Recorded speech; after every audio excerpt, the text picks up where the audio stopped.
in your books, page 12 and 13, although we will be primarily on page 13. Also following along in your Bibles, we will be going through Genesis 6 all the way through chapter 9, and so that's kind of a broad context to go through, but that's the remaining portion of our discussion that we began on Sunday. And so also just kind of going all the way back to when we started this quarter, we're on week 3, so 3 weeks ago, we discussed the realities of creation and how God created the heavens and the earth, so that's time, space, and matter, and everything that fell in between all of that. In all reality, he just said it's very good. This is all good. And then all of a sudden, here comes transgression of God's law, the separation between man and God, in that Eve was deceived and she gave to Adam, and he was also deceived and sinned. Mark? I just got a question. It just dawned on me, and that's what I think. If I don't believe in the creation as it's described in the Bible, if I don't believe that, would that be a challenge for my faith? Absolutely. Yeah. Because then, you question everything in existence. Because is there a rhyme? Is there a reason? Ultimately you're questioning our ultimate purpose. Why are we here? And so, yeah, absolutely. If you really struggle with the idea of God and creating all things, you're going to struggle in your faith. I don't have that problem, but I kind of threw myself under the bus with that question because I wanted to not offend nobody, but you just cannot be a child of God if you don't believe in that, in that creation. If you don't believe exactly that it happened like it said it did right there. Yeah. You can't allow nothing else to get in to say, well, man did part of the translation. You can't allow that type of stuff to exist. And that's just like you said, once you allow that kind of stuff to exist in your heart, then you're not going to be peaceful in your faith.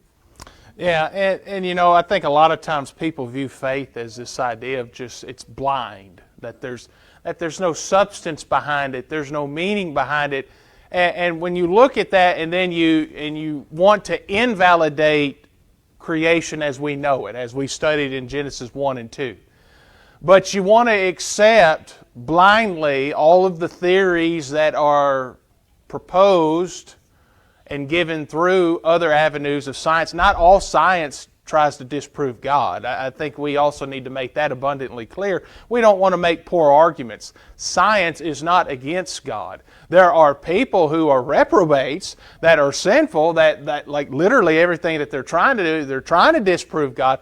But how can you disprove something that literally His invisible attributes are clearly seen? How is something that's invisible clearly seen? Yet that's what Paul says in Romans 1:20. So His invisible attributes, His divine power, all of these things is clear as day. We all can walk outside, we all see the same things, and we all can know for certain the realities of where all of these things came from. There's no question about it. And so faith is not just blindly walking across a tightrope. And I think that's how a lot of people view Christianity, how they view religion in of itself. Could you imagine being 30 feet up in the air? Well, that's probably a little high. We'll say 20 feet up in the air, and you're walking a tightrope. Do you know what I mean when I say tightrope? Those circus people who are balancing, it's literally a tightrope.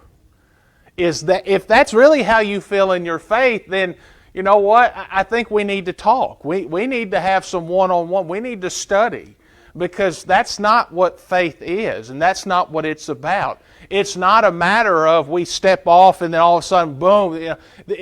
Christianity, I think sometimes we promote a yo-yo effect.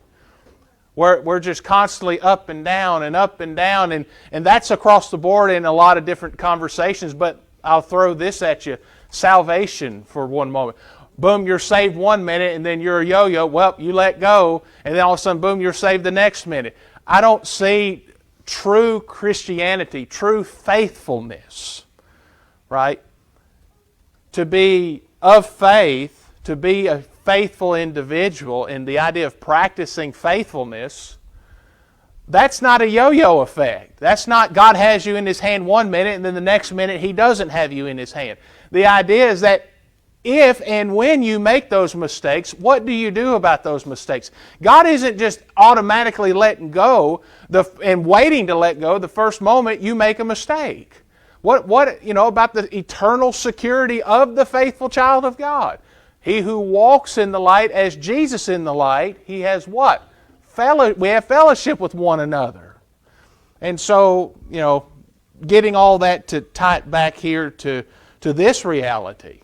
Let's look at Noah. And we've already started the discussion on Sunday.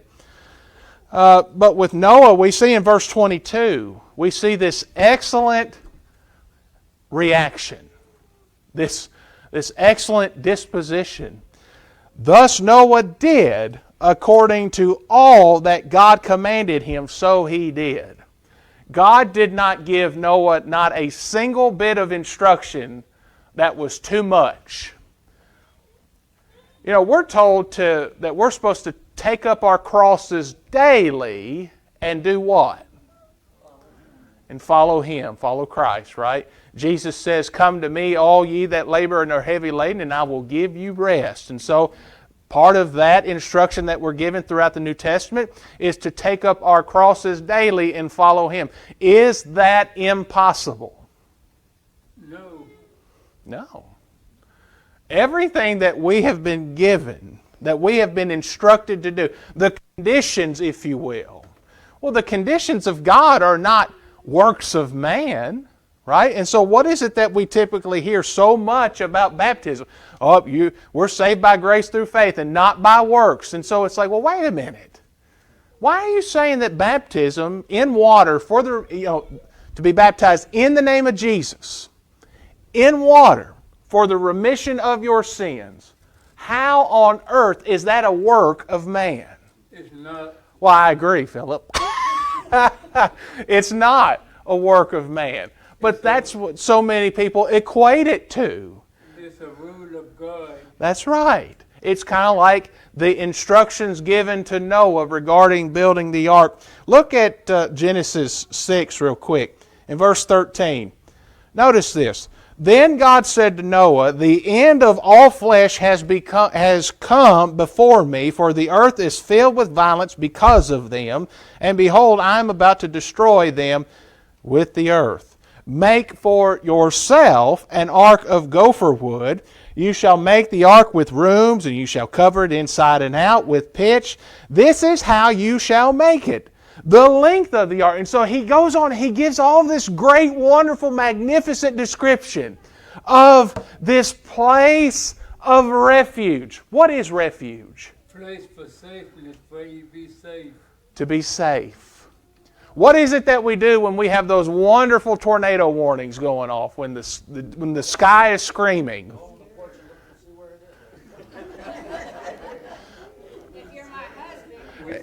Shush over there. Quiet. I'm not talking to you. We do not. We take refuge, right? Unless if you're a psychopath like me. I love going and watching storms. So she's not lying. I'm a fool. But most people who have brains and have reason, they go to a place of safety, whether it's in the most central part of your home, down in the basement, whatever, storm cellar, whatever it is, right? If you're in the grocery store shopping, and God forbid this happens, like this happened like last year, I think, or 2 years ago in Fordyce. Remember that mass shooting that occurred in Fordyce?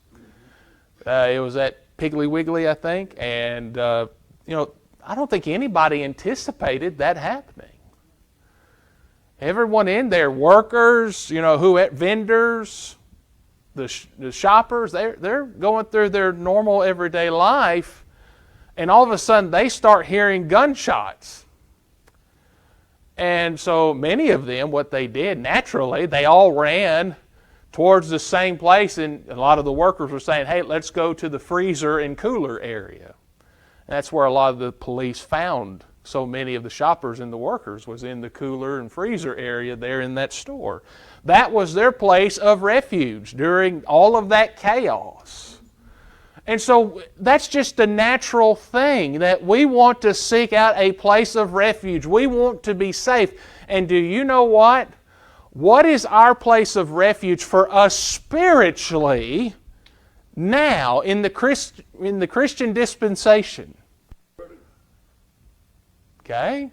In the Word, we find safety in it. But what for us, what makes us, where do we go? We go into what? The body. We go into the body of Christ. Because Jesus sacrificed Himself. He went and died on the cross and He was resurrected. And when we put Christ on, right, we are added to the church. That is our place of refuge. And if there's conditions upon it, just as Noah has conditions here, what about, remember in Egypt with the Passover? What were the people supposed to do in order for the angel of the Lord who's going through and he's killing all the firstborn? What do they have to do in order for that to pass over them? And so that's their place of refuge. If they don't put the blood on the doorpost, what's going to happen? The firstborn's going to die. Are there any exceptions to that rule?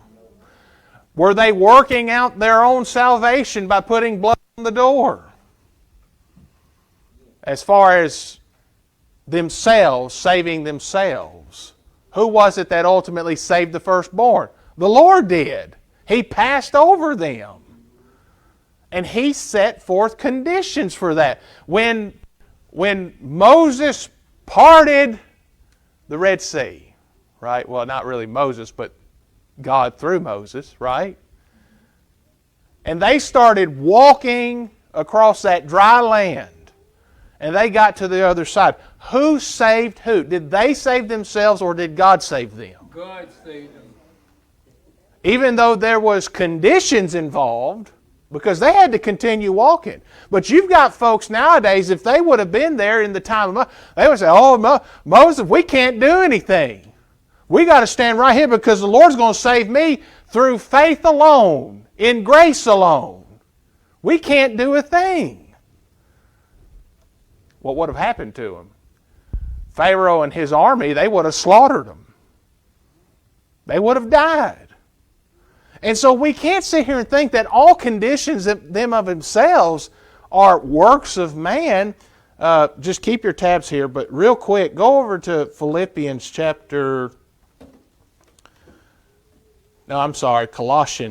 chapter 2. Colossians chapter 2.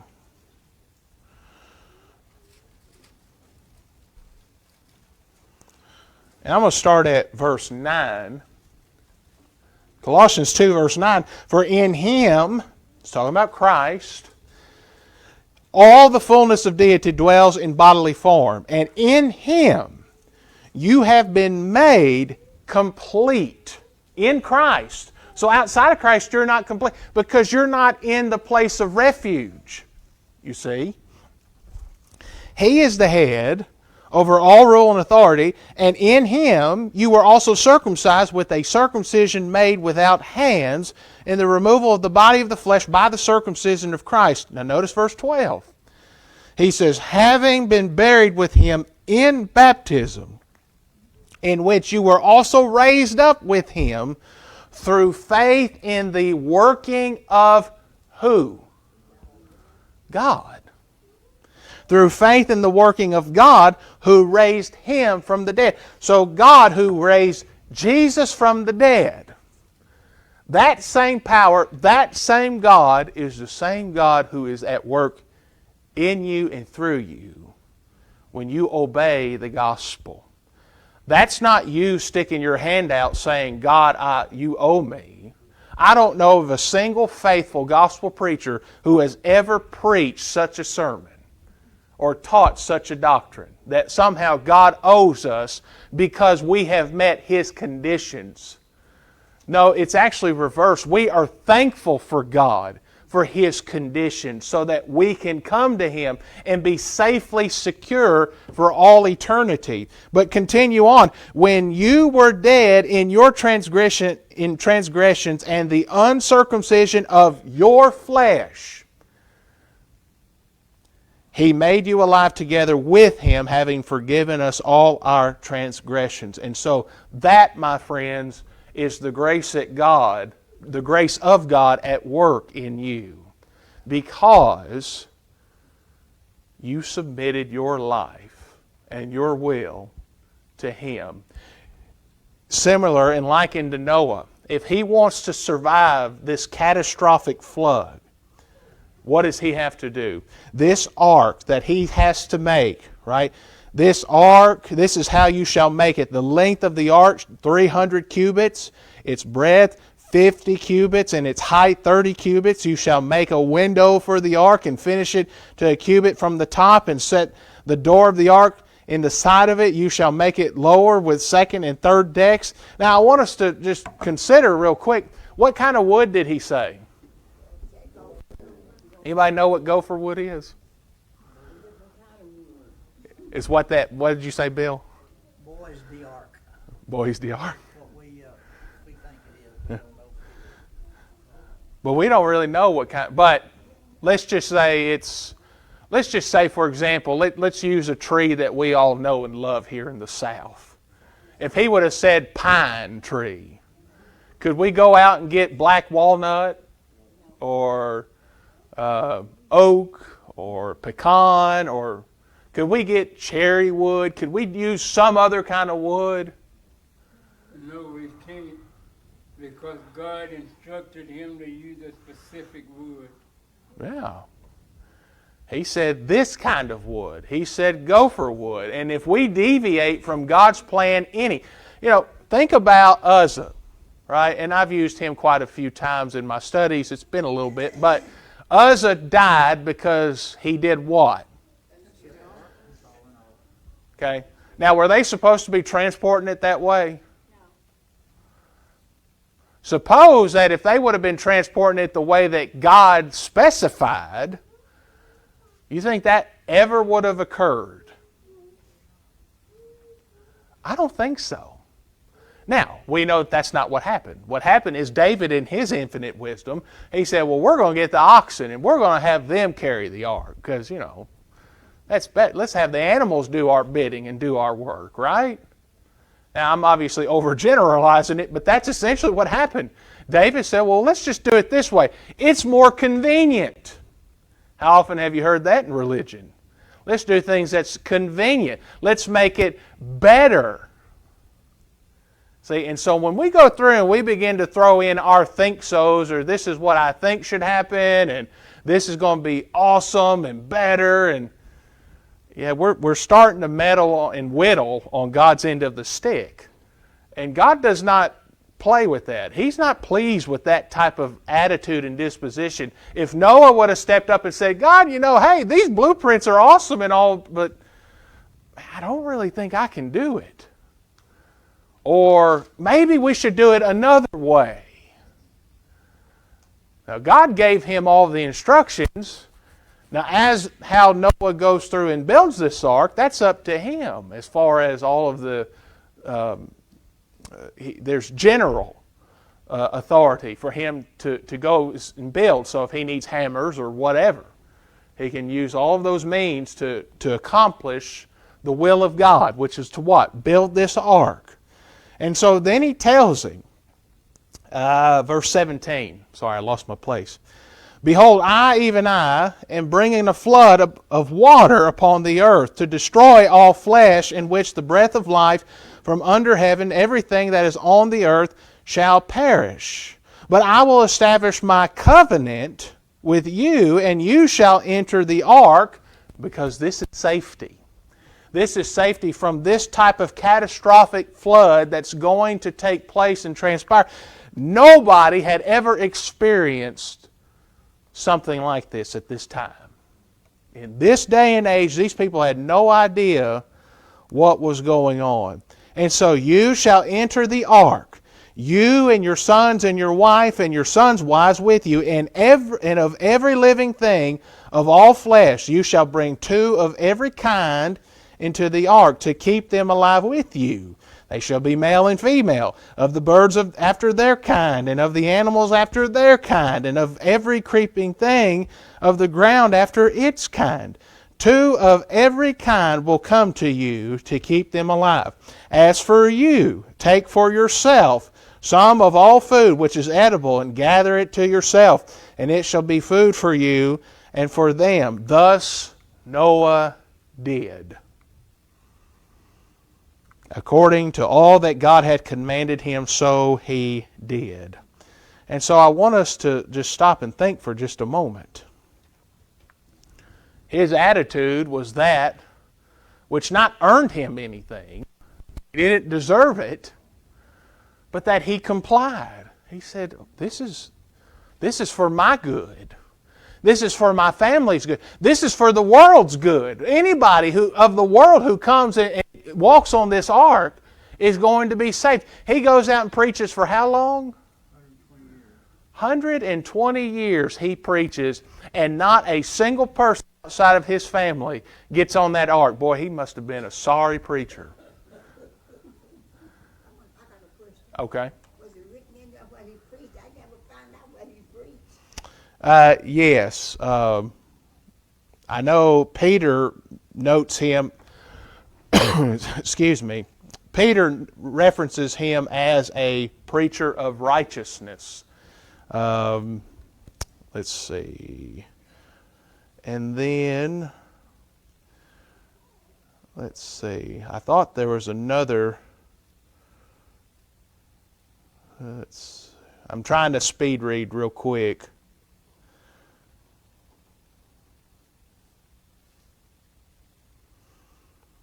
I know in chapter 7, verse 1, the Lord said to Noah, enter the ark, you and all your... Whoops. Well, why did that happen? You and all your household, for you alone I have seen to be righteous before me in this time. And so I think that would also reference the reality of his work in the building of the ark and in the preaching of, again, being known as a preacher, which is, what does a preacher do? They go out and they basically they got a foghorn, giant microphone, if you will, and they're telling everybody. They're trying to spread the word. Verse 5 of chapter 7, Noah did according to all that the Lord had commanded him. And so we see there that in verse 4, God says, I'm going to blot out from the face of the land every living thing that I have made.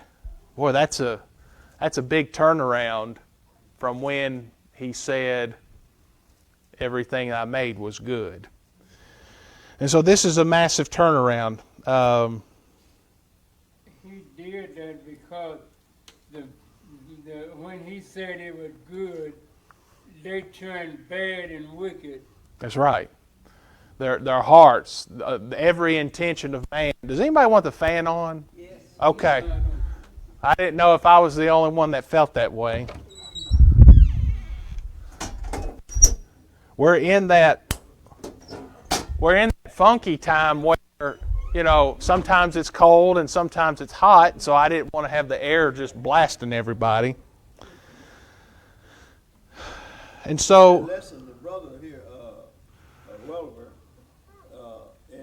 under day 3, he talks about Noah was to take his family into the ark plus 2 male and female of every living creature. Mm-hmm. And he said 7 pairs of every clean animal. Mm-hmm. And I said, what do you mean about every clean animal? And and later on, I see where some folks said that clean animals is talking about the animals that were used for sacrifice. Yes. And that they would use these animals once they came on dry land to offer sacrifice unto God. Yes. And he also specifies, unclean animal too, because remember, as the storm stops and they're sitting on the ark, eventually he sends out a raven. Well, that first one, a raven's considered unclean, if you will. Well, then what does he send out the next 3 times? A dove. And each time there's progress, right? And so we see progression taking. Yes, I agree with the point that the whole premise, because And there also, when she asked about preaching, yeah, there are passages, if I can remember, I can't find the passage, but there are passages that talk about when he was starting to build the ark, that people and men would come by laughing at him. You building the ark on dry land, and it never even rained before. And I would think that would be an opportunity right there. So no, y'all don't understand. The Lord done told me that He's going to destroy the earth. Mm-hmm. And if that ain't a form of preacher, I don't know what is. yeah, and I think that's probably more than likely what transpired. There's no doubt, to me, in my mind, that there was probably people saying, "Well, we can build our own boats." I mean, there's people that say today, "Well, your church is just as good as my church. Your body's just as good as my body." And so when we begin to see that type of rationalization, it's not a stretch to think that there was probably people in that time saying, "Well, we can just do what he's doing. It's no different." Again, I'll always go back to what is said in Ecclesiastes: there is nothing new under the sun. And so just that type of mentality, just it's a mentality of wickedness and of disobedience. And so the flood comes and destroys everything. And so notice in verse 11 of chapter 7, it says, "In the 600th year of Noah's life, in the 2nd month and on the 17th day of the month, on the same day, all the fountains of the great deep burst open." So, I think sometimes we just view this as water coming out of the sky, and there's no doubt that occurs. And it says, "And the floodgates of the sky were opened." Water is coming from everywhere. And so, I'm sure some of you may have had PTSD with this before, but I'm sure every one of us at one time has gone to the bathroom and you flushed that toilet, and instead of seeing the water go down, it begins coming up. You don't want to see that. And that's what these people were seeing, but on a catastrophic level. Water is coming from everywhere, from the ground, from the sky. The floodgates have been opened wide. Has anyone in here ever opened up the side of a fire hydrant and then turned the top of the cap on, and that water comes spewing out? Oh, I've done it plenty of times. Trust me, I've done hydrant testing, and that's not fun at all. And it's a mess. And I can only imagine the type of storm that they were facing at that time. Bill, you had your hand up? I just wondered, do you think that the ark was the first boat that ever made?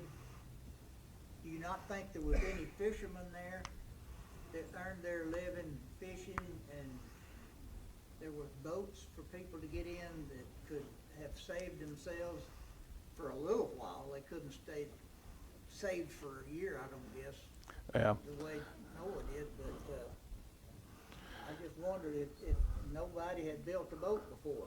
Well, I think that's actually a good point. And I think when you look at verse 11, I don't think those boats would have survived what was taking place and going on. And what was it that was said about the Titanic? It was unsinkable. God, and a blasted iceberg because they couldn't turn quick enough. Ripped a nice little hole along the side of it. So When it says that the fountains of the great deep burst open, I don't think those are just little bubbles. And you all know that little crazy fish off of Finding Nemo, and he sees all the bubbles, and he's like, oh, bubbles, my bubbles, my bubbles. That's not what's happening here. This isn't just air coming up through the water. When it says that the great deep burst open, we're talking about the deep of the sea. We're talking about places where man has never gone is opening up and water is coming through it. And you may say, well, preacher, how do you know? Or how did God make this happen? It's because it's God. And if He determines that it's going to happen that way, then guess what's going to happen that way? He knew that, people see the word, okay, he's telling the truth now. They're going to try to find everything they can to hide down. Yeah. Well, it was, I'm not too sure that there was a lot of survivors for very long. I think this was a very quick destruction, swift. If you ever seen videos of floodwaters going through, like when the torrential downpours occur in Texas and Oklahoma and all that type, and you just watch that type of destruction on a small, that's a small scale. This is worldwide. This is the whole earth. The waters of the deep are opening up and coming up, and the water from the sky is falling down. It's literally sweeping everything. It's total chaos and destruction. And so the rain fell upon the earth for 40 days and 40 nights. We complain of rain after 4 hours. 40 minutes, depending on how hard it's raining. You can ask Vernon and Marlene. They came and got a table and a couple chairs, and of all the times for it to start raining, it was while we were loading up that table and chairs. And I'm pretty confident probably as soon as they drove off, it stopped raining. And so we complain about the minimal amount of rain, and this is constant, just chaos going on. And so on the very same day, Noah, Shem, Ham, Japheth, and the sons of Noah, Noah's wife, and the 3 wives of his sons with them entered the ark, and they and every beast after its kind, and all the cattle after their kind. I think it's interesting how it always says, after their kind. I mean, that to me just shows that, there's a lot of things that science claims that they can't back up with their claims. There's never been an instance of a species transitioning from one species into another after another kind. And so when we see this language, we need to see the creation and the power of God at work. And so every creeping thing that creeps on the earth after its kind, and every bird after its kind, all sorts of birds. So they went into the ark to Noah by twos of all flesh, in which was the breath of life. Those that entered, male and female of all flesh, entered as God had commanded him, and the Lord closed it behind him. And once God closes the door, guess what? You can't open it. You're not opening it. That's right. It doesn't leak. That's actually a really good point. Bill, why aren't you teaching this class? You make a couple good points here. Did God have Mitch pitch on his hand? Yeah. And so the flood came upon the earth for 40 days. The water increased, lifted up the ark, and so that it rose above the earth. The water prevailed and increased greatly upon the earth, and the ark floated on the surface of the water. And the water prevailed more and more upon the earth, so that all the high mountains everywhere under the heavens were covered. The water prevailed 15 cubits higher, and the mountains were covered, and all flesh that moved on the earth perished. Birds and cattle and beasts of every swarming that swarms upon the earth, all mankind, of all that was on dry land, all in whose nostrils was the breath of the Spirit of life, died. Everything. Everything died.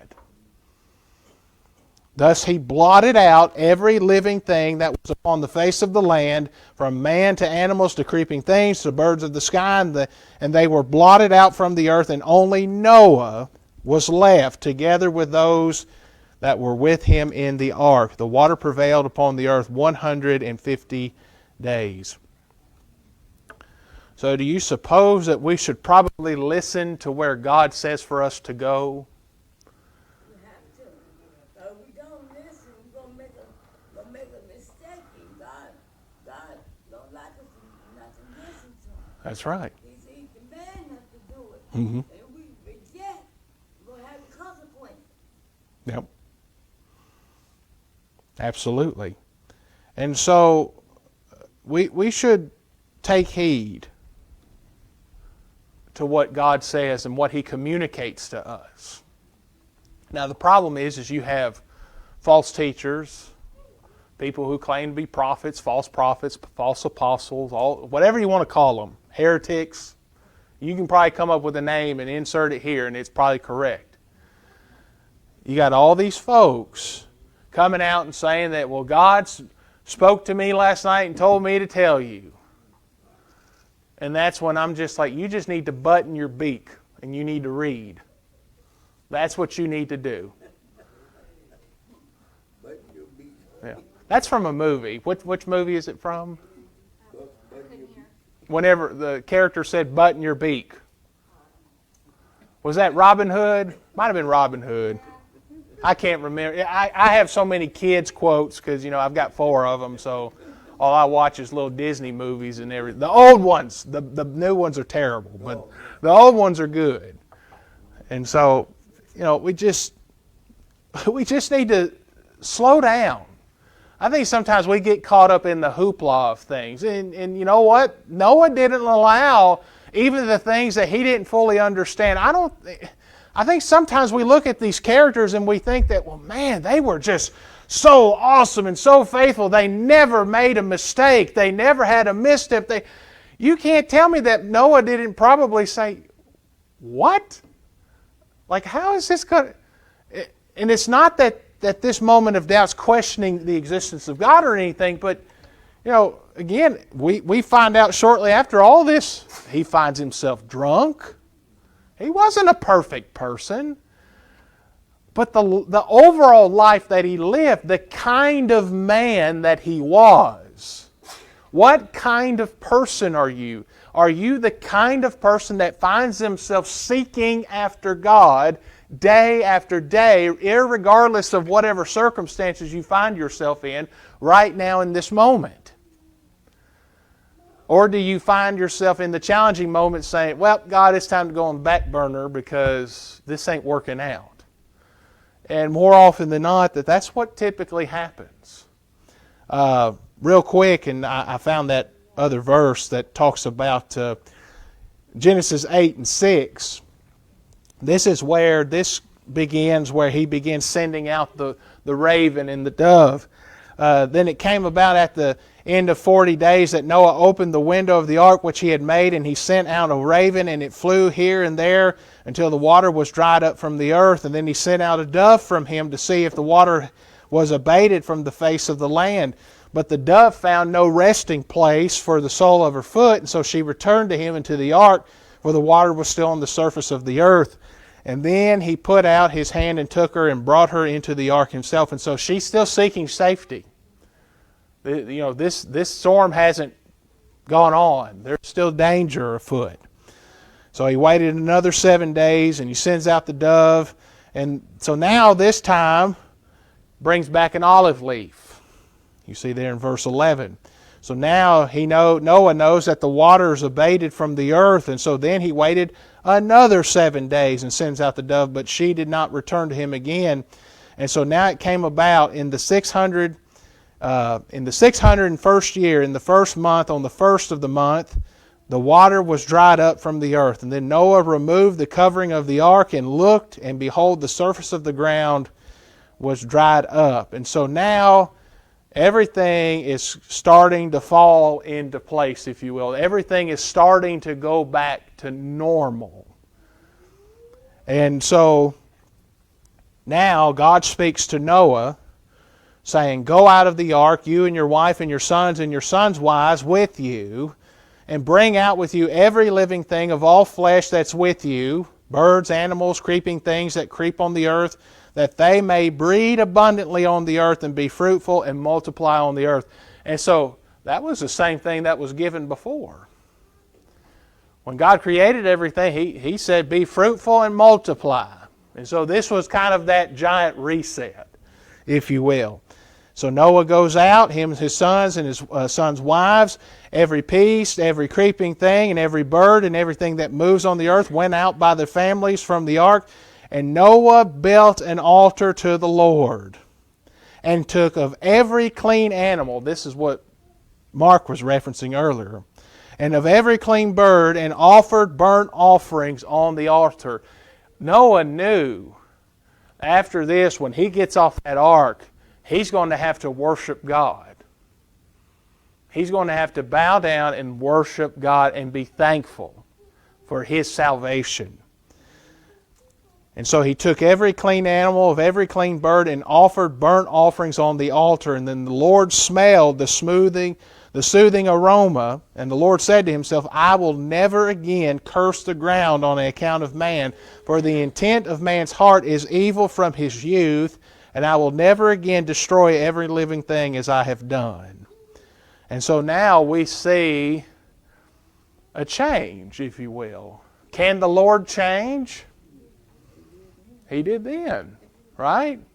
And so I think sometimes when you begin to have people say, well, the Lord cannot do things, it's like, well, wait a minute. Let's not say can't. It's that God does not do certain things, right? God's not going to violate His will. It's not that He can't, it's that He won't. He will not violate His will. And if He makes a promise, if He makes a covenant, what was part of the covenant with Noah? Build an ark and get on that ark. For what? For safety. And then when he comes out, you go to chapter 9. Right? I know we're going through this pretty quickly. You see there in chapter 9, what's going to happen? There's going to be another covenant, another promise given. What's this promise?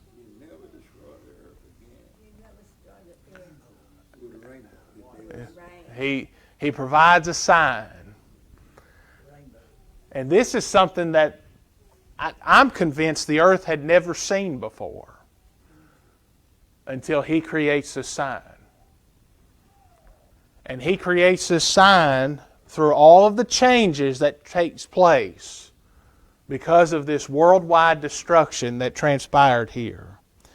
And so we see that Noah builds an ark back in chapter 8, verse 20, on into chapter 9.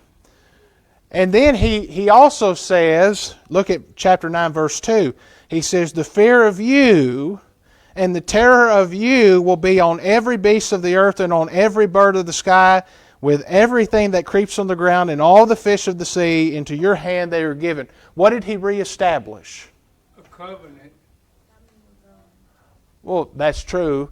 But He reestablished man's dominance over all things. Because this is like the great reset. Yes. And so every moving thing that's alive shall be food for you, for I give to you as I gave the green plant. And so now He's saying, guess what? You can eat meat. You can eat everything that I've given you. You can eat. Only you shall not eat flesh with its life, that is, its blood. And I know there's people that struggle with that.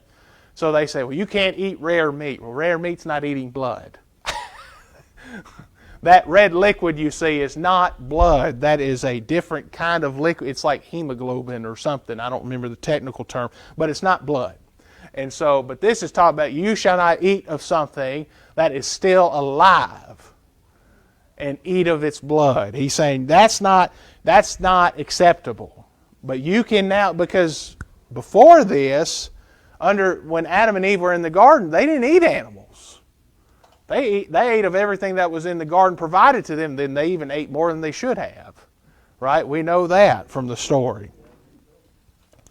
And so verse 7, he says, as for you, be fruitful and multiply, populate the earth abundantly and multiply in it. And then God said, or he spoke to Noah and to his sons, saying, Now behold, I myself do establish my covenant with you and with your descendants after you. So what's a covenant? We've mentioned that word. It's an agreement. Yeah. And so I'm establishing a covenant with you and with everyone, essentially, your descendants after you, and with every living creature that is with you, the birds, the cattle, every beast of the earth with you, and of all that comes out of the ark, of even every beast of the earth. I establish my covenant with you, and all flesh shall never again be cut off by the water of the flood, neither shall there be again a flood to destroy the earth. He didn't say that there'd never be floods, localized. He just said there'll never be another global, that's what he's communicating here, another global flood so as to destroy all flesh. Everything that breathed. Right? When we read that passage earlier and it said all died. Now, Peter tells us that the earth, likewise, is now being reserved for what? Fire. And so with the coming of the Lord, see, that's what we need to be preparing for, that when Jesus returns, and He's coming back for those who are to be glorified in Him, those who are awaiting His coming, which I believe we all should be anticipating to happen tonight. Now, I'm not saying that He's going to return tonight, but we should anticipate His return. We should be prepared. We should be made ready for His return. And when He does, and that judgment set in place, the earth and its works, all of it, will be burned up. There will never be another flood ever again. And He says, God says, this is the sign of the covenant which I am making between me and you and every living creature that is with you for all successive generations. I set my bow in the cloud, and it shall be for a sign of a covenant between me and the earth. It shall come about when I bring a cloud over the earth, that the bow will be seen in the cloud. And so when you see this, you can still see the sign of God at work and His promise for mankind. So if you're saying you can't see God, you're not looking hard enough. And if you're colorblind, I'm sorry. I don't know what to tell you there. He says, I will remember my covenant which is between me and you and every living creature of all flesh, and never again shall the water become a flood to destroy all flesh. You know, sometimes say, well, there's still floods, so God broke His promise. No. He's not destroying all flesh yet. But this promise was for a global, worldwide. And so, flood. Okay, we're running out of time. So, I'm sorry. What do you think when you see the rainbow? There's gonna be no more wine, but fire next time. Okay. You want gold at the end of it? Little leprechaun? That too. For me, it's God is real. Nobody can make a story up that good. Yeah. And I know for me, like, as a kid, I'd always see just kind of like the small section. But like as an adult driving, like every once in a while, I know driving down Highway 270, I'm looking, and if it's been raining, I see a double rainbow. And boy, that's just awesome when you see it clear across the sky, clear as day. And it's almost like God's saying, I've got you. It's a reminder for me that I've got you. You keep doing what you need to do. You keep submitting to my will, and everything will work out, even when we don't have all the answers. But I think what happens is that we lose sight of what's important. And when we begin to take our eyes off the prize, when we take our eyes off of Jesus and we're no longer fixing our gaze on Him, and we fix our gaze on our own idols that we've created, our own things that we're more interested in, those steps are dangerous steps. They're walking away from God. Tonight, verse 940 in the Psalm book, 940, I want you to be thinking about your next step toward eternity.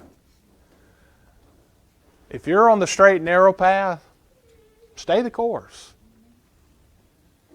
Don't make it more difficult. Don't overcomplicate things. I think that's what we do sometimes. We just overcomplicate things. We think too much. How many of us think too much? A few of us? Some of us? Yeah? Most of us? We're trying to remember stuff. Yeah.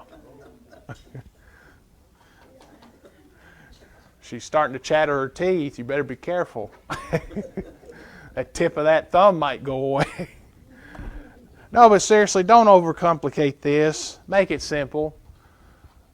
Make the next step toward eternity, toward heaven. And so tonight, if you need to put Christ on in baptism, if you need to clothe yourself with Christ, the baptistry's ready. If you're willing to make the good confession that Jesus is the Christ and repent of your sins, you can be baptized in water to have your sins washed away. But maybe you've done that, and you realize that you've forgotten about just the simplicities of God. Thinking about the rainbow, thinking about His covenant and His promises throughout time, and how He's always kept a promise. There's not a single promise that God has not yet kept. We're still waiting for the greatest miracle of all, the return of Jesus. And so we want you to be prepared. And so if you need the prayers of the congregation, please come forward as we stand and sing 940.